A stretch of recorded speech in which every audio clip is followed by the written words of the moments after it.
फहद की graduation complete होती है, उसकी कॉन्वोकेशन होती है और उसकी फर्स्ट डिवीजन आती है। कॉन्वोकेशन पे उसकी बहन और उसका कज़न आए होते हैं और वो काफ़ी खुश होते हैं। फिर फहद को कहा जाता है कि अपने बारे में कुछ कहें। फहद छोटी सी स्पीच करता है जो कि उसकी बहन ने लिख कर दी होती है। फहद का कज़न कहता है तुम तो बिजनेसमैन बन गए हो। फहद कहता है सिर्फ अभी बीबीए ग्रेजुएशन हुआ है, बिजनेसमैन भी बन जाएंगे। उसका कज़न कहता है क्रीम बख्श सन्स का इतना बड़ा बिजनेस है तुम लोगों का। बिलाल के घर में मुलाजिम आता है मिठाई लेकर। बिलाल वहाँ से डब्बा लेता है और फिर बाद में उसका हाथ लगकर सारे डब्बे नीचे गिर जाते हैं। बिलाल की अम्मी कहती है तुम्हारे अंदर से अभी भी बचपना नहीं गया। सारा रो रही है, जाकर सारा को देखो। फहद घर आता है तो उसकी अम्मी उसकी नज़र उतारती है और काफ़ी खुश होती हैं। ऐसे ही फहद का अब्बू आता है तो वो बताता है कि मेरी ग्रेजुएशन कंप्लीट हो गई है, लेकिन उसका अब्बू कुछ खास खुश नहीं होता और कहता है अब देख लो तुमने नौकरी करनी है या आकर कारोबार संभालना है। फहद कहता है मुझे आपके उस पकवान खाने में कोई इंटरेस्ट नहीं है। फहद का अब्बू कहता है मैंने बहुत मुश्किल से तुम्हारी ग्रेजुएशन कंप्लीट करवाई है, अब तुम्हें भी अपने बाप का साथ देना चाहिए। फहद कहता है लोग खुश होते हैं कि हमारे बेटे की ग्रेजुएशन होगी और आपने मुंह बनाया हुआ है। बिलाल फ्रिया को आकर कहता है आप यहाँ पर बैठी हैं। फ्रिया कहती मैंने सोचा यहाँ सुकून से बैठूंगी 2 मिनट अकेले, तुम यहाँ भी तंग करने आ गए हो। तो बताता है कि सारा बाजी रो रही हैं, उनका दर्जी ने सूट नहीं सिलाई करके दिया।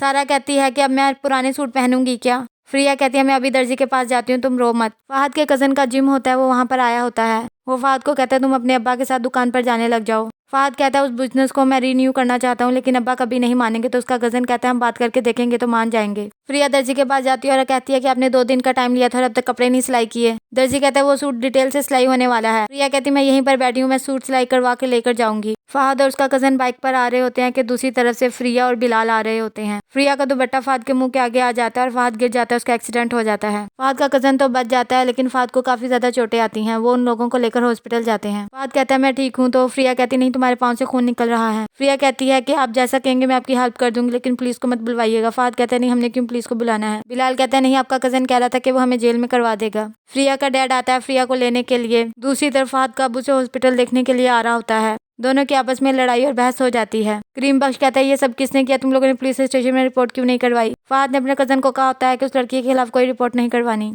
फ्रिया घर आती है तो उसका बड़ा भाई उसे बहुत डांटता है और कहता है बाइक लेकर क्यों गई थी और अगर देर हो गई थी तो मुझे बुलवाती, अब्बू को बुलाने की क्या जरूरत थी। फ्रिया का अब्बू कहता है बस जो होना था हो गया, मैं इसे समझा दूंगा।